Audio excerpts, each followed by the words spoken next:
Livestock and dairy development প্রজেক্টের আওতায় আমাদের এই বাংলাদেশ কৃষি বিশ্ববিদ্যালয়ে improvement of the efficiency of the colour chicken producer through improve genotype and technical intervention শীর্ষক গবেষণা প্রকল্পের উদ্দেশ্য হচ্ছে যে আমাদের দেশে যে দেশীয় মুরগির শক্ত মুরগির একটা চাহিদা রয়েছে এবং এই মুরগিটা পাওয়ার জন্য খামারিদের দক্ষতা এবং উন্নত জাতের অভাব রয়েছে। সেই লক্ষ্যে এই প্রকল্পের মাধ্যমে আমরা উন্নত জাতের দেশীয় মুরগি থেকে উদ্ভাবিত উন্নত জাতের স্ট্রেন আমরা খামারি পর্যায়ে দিতে যাচ্ছি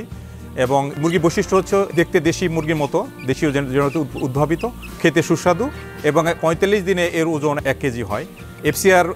1.95 থেকে 2-এর মধ্যে। বাজারে প্রচলিত যে ধরনের মুরগি আছে আমাদের যে শক্ত মুরগি সেগুলোর এফসিআর অনেক বেশি। আর একটা হচ্ছে যে এই আমাদের উদ্দেশ্য হচ্ছে যে রোগ প্রতিরোধক্ষম এবং সুস্বাদু মুরগি উৎপাদন করা। যে মুরগি দেখতেছেন এটা হচ্ছে আমাদের প্যারেন্টসের ফিমেল প্যারেন্টস, এর সাথে আর একটা মেল লাইন ক্রস করার ফলে যে 3-ওয়ে ক্রসের মাধ্যমে যে বাচ্চাটা আসবে সেটাই মাংসের জন্য ব্যবহার করা হবে, যার এই প্রজেক্টের উদ্দেশ্য। আর দ্বিতীয় উদ্দেশ্য হচ্ছে যে খামারিদের যে প্যারেন্টস পালনের ক্ষেত্রে তাদের যে অদক্ষতা রয়েছে, এই জন্য আমরা সারা দেশব্যাপী আমাদের সিলেক্টেড কিছু খামারিদেরকে আমরা প্যারেন্টস খামারিদেরকে ট্রেনিং দিচ্ছি যে কীভাবে এই মুরগি উৎপাদন করা যায়। ওই সাথে সারা দেশে যে পিজি খামারি রয়েছে,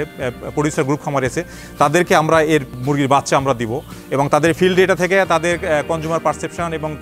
যারা উৎপাদন করবে তাদের তথ্য নিয়ে আমরা ফাইনালি এটা আমরা বাজারজাত করবো আর কি যাতে তারা নিজেরাই এখান থেকে এই উন্নত জাতের